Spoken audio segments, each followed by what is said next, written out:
안녕하세요. 방구석 김 사장입니다. 오늘 함께 나눌 얘기는 주말간에 사우디에서 깜짝 원유 감산을 발표했었죠. 이거 관련해가지고 우리가 한번 이야기 나눠보도록 하겠습니다. 4월 2일 깜짝 원유 감산을 발표를 했어요. 사우디를 중심으로 오펙 플러스에 속한 나라들이 앞다투어 감산을 발표한 건데요. 5월부터, 그러니까 이제 한 달 남았죠. 5월부터 1일 100만 배럴 이상이 감산될 것이라고 합니다. 근데 이게 크게 이슈화되는 이유가 이게 이미 오펙 플러스에서 감산을 하고 있어요. 22년 10월 초에 오펙 플러스에서 이미 1일 200만 배럴 감산한다고 발표했었는데 여기에 100만 배럴을 더하는 거예요. 그럼 이제 5월부터 어떻게 되는 거죠? 1일 300만 배럴이 감산이 되는 겁니다. 그러면 굉장히 큰 거죠. 200만 배럴 감산하던 게 300만 배럴이 되니까 50%가 증가하는 거잖아요. 분명 적은 감산량은 아닙니다. 22년 10월의 악몽 또다시 재현되나 제가 최근에 글을 쓰다 보면은 22년 10월을 자꾸 언급하게 돼요. 사실 이날이 나스닥 저점이 나타난 달이에요. 그 당시에 10월에 저점이 나스닥 종합지수 기준 1만이었습니다. 지금이 1만 2천이죠. 이게 그 당시에 오펙 플러스 1일 200만 배럴 원유 감산한다고 했을 때 그 10월 6일 날에도 제가 그 뉴스를 보고 포스팅을 했었거든요. 뉴스 찾아보시면 알겠지만 그 당시에 오펙 플러스는 유가가 90달러쯤에 위치하길 바란다고 했었어요. 뭐 미국은 당연히 싫어했죠. 오펙 플러스가 러시아를 도와주는 거라고 크게 반발했었습니다.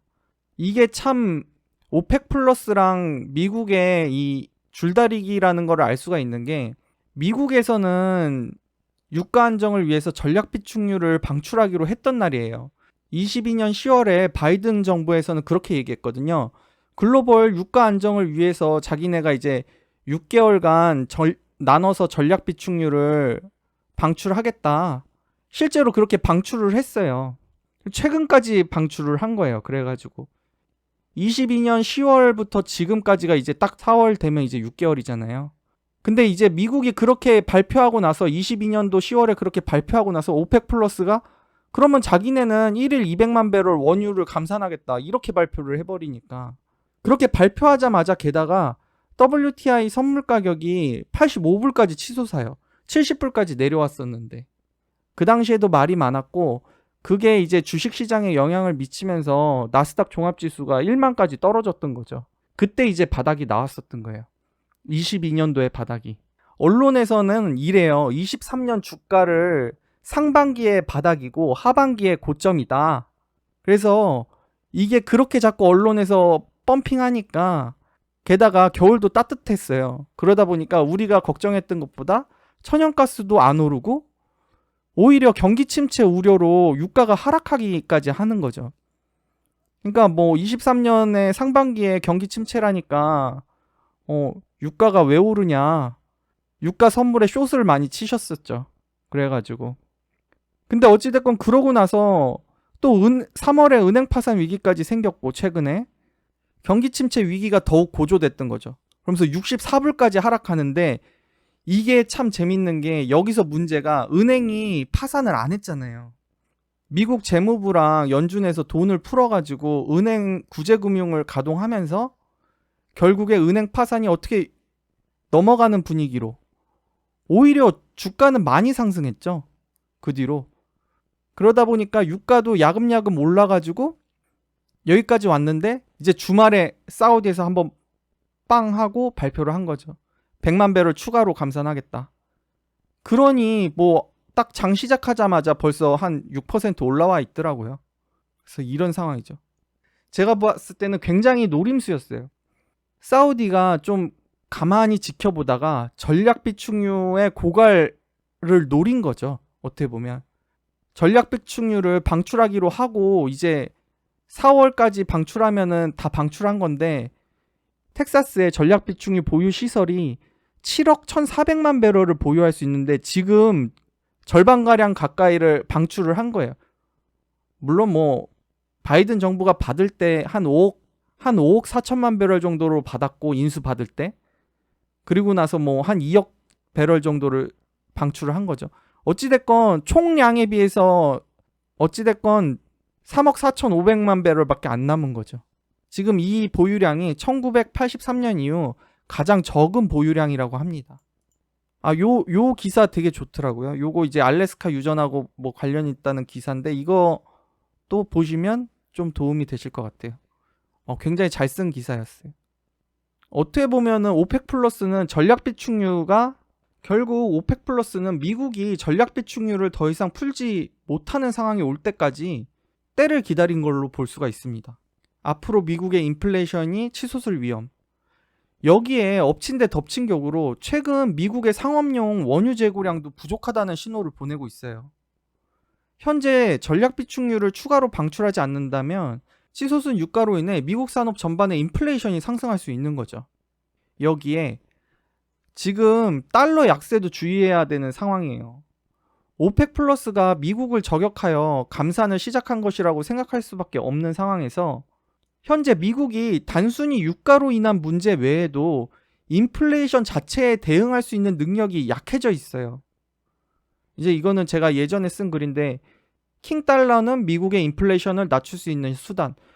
위 포스팅 간단히 설명하자면 미국의 킹달러는 자국의 인플레이션을 낮추는 기능도 가지고 있어요.